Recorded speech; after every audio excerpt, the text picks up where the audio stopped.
दूसरा प्रश्न है कि महाराज जब हम मंदिर में जाते हैं तो अनेकों देवी देवताओं के दर्शन होते हैं। वहाँ प्रश्न उठता है कि इतने देवी देवताओं की सबसे बड़ा कौन है? वो या तो अवसर करते हैं मंदिर में कौन से देवता को छोड़ दे, अगर एक को छोड़ेंगे तो दूसरा बुरा मान जाएगा। ये हमारा मन का बात है। भोले बाबा का जल चढ़ाती और हनुमान जी की आरती नहीं की है तो दोनों एक ही। हनुमान लाल जी को भोले बाबा की ही अवतार ताकत थी ना। तो महाराज हमारे मन में शंका बड़ा कौन है जो सब एक को पकड़ने बड़े की शरण में चले जाए। गए गए साधे सब सदे, किन्हीं गए साधे सब सदे, और सब साधे सब जाए। पानी देवे बोल में तो भूले भले वृक्ष की जड़ में पानी दिया जाता है, उसकी सैकड़ों डालियां कोपल में लगी आते हैं, हजारों पत्ते होंगे, लाखों फूल होंगे और सैकड़ों फल उस पर लगते हैं, लेकिन जड़ तो एक ही है ना। तीसरा प्रश्न है कि परमात्मा को अजन्मा कहा है। परमात्मा अजन्मा है। जब परमात्मा ही अजन्मा है तो वो परमात्मा माता कौशल्या के यहाँ पर राम बनकर के कैसे आ गए? कौशल्या रानी तो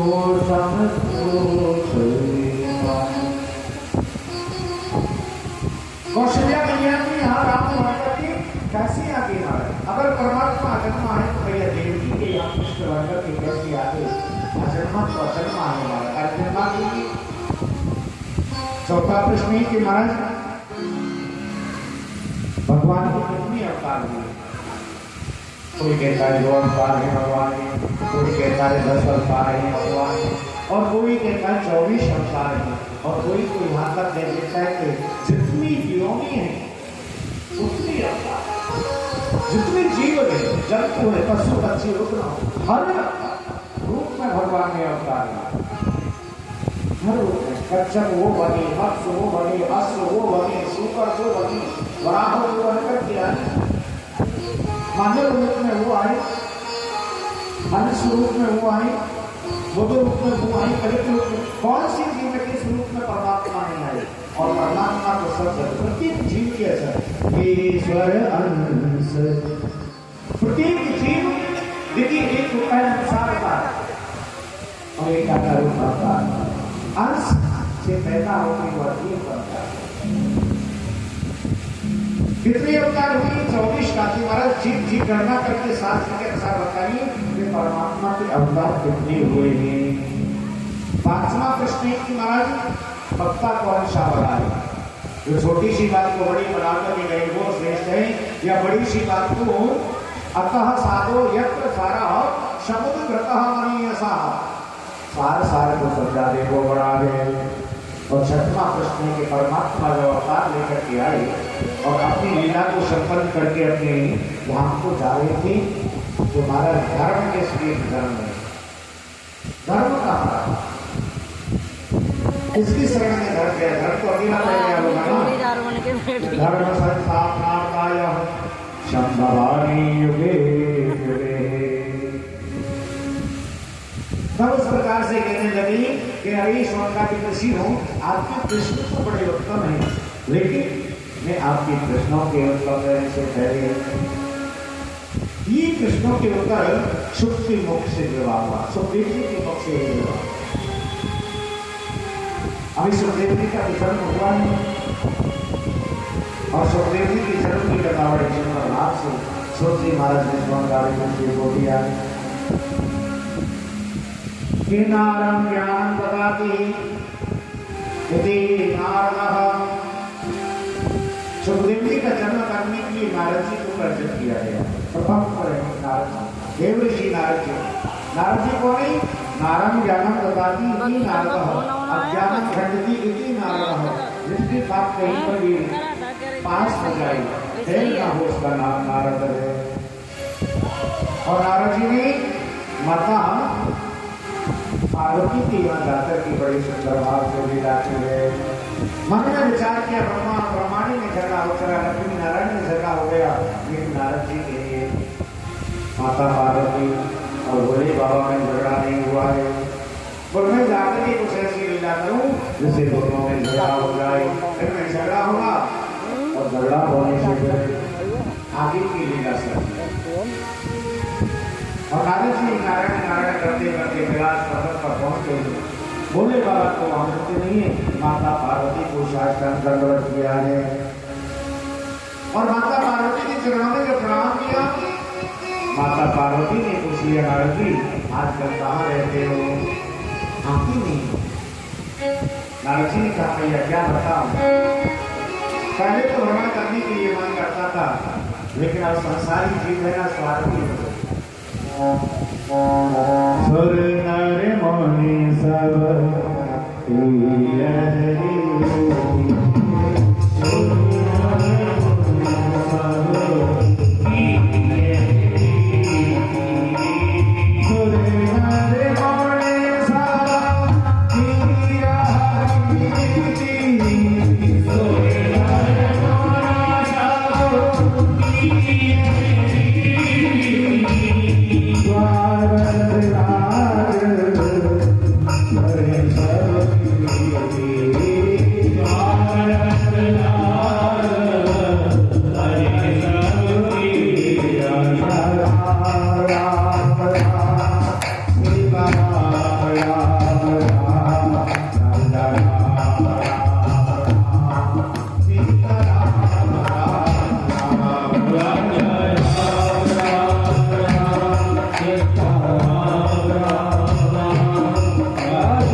ये तो संसारी लोगों की बातें हैं, ऐसा हमारे शिवलोक में नहीं चलता। कैलाश पर ये बात लागू नहीं होती, ये तो मृत्यु लोक की बात है। मृत्यु लोक की बातें यहाँ आप तो शिवलोक में आकर के कर रहे हो, यहाँ स्वार्थ का भी किया है, यहाँ पर ऐसी बात नहीं है। लेकिन नारद जी ने जब देखा कि अब मैया पूर्ण रूप से अपने काबू में है, वश में है, नारद जी ने कह दिया महाराज यहाँ क्या चलता है, यहाँ प्रेम चलता है। प्रबल प्रेम के पालो प्रेम के साथ देखिए नारद जी, हम पति पत्नी दोनों में इतना प्रेम करते हैं, इतना प्रेम करते हैं, इतना प्रेम करते हैं कि महाराज प्रेम के आगे सबसे गोपनीय चीज होती है ना, उसको भी हम नहीं छुपाते। भोले बाबा ने अपना गुरु मंत्र हमें दे दिया, हमने अपना गुरु मंत्र उनको बता दिया। सबसे बड़ी गोपनीय मंत्र गुरु मंत्र होता है। गुरु से जब मंत्र देते बोलते गोपनीय रखो, गोप्त रखना, लेकिन हमने उनको बोला इतना अच्छा बाकी जितना प्रेम करते भोले बाबा हाँ नारद जी जितना ही प्रेम करते। फिर तो नारद जी ने पूछ लिया भैया एक बात बताऊं, जब इतना प्रेम करते हैं तो आपको ये भी बताया होगा कि ये सामने जो पर्वत है, इस पर्वत का नाम क्या है? इस पर्वत का क्या नाम है? किसने बनाया इस पर्वत? नहीं का बना दिया पर्वत। अब इतना जब नारद जी ने प्रश्न कर दिया तो एकदम से माता पार्वती जी शांत हो गई और शांत होकर के मौन हो गई। भैया बोलो ना आगे क्या बोलना चाहती हो?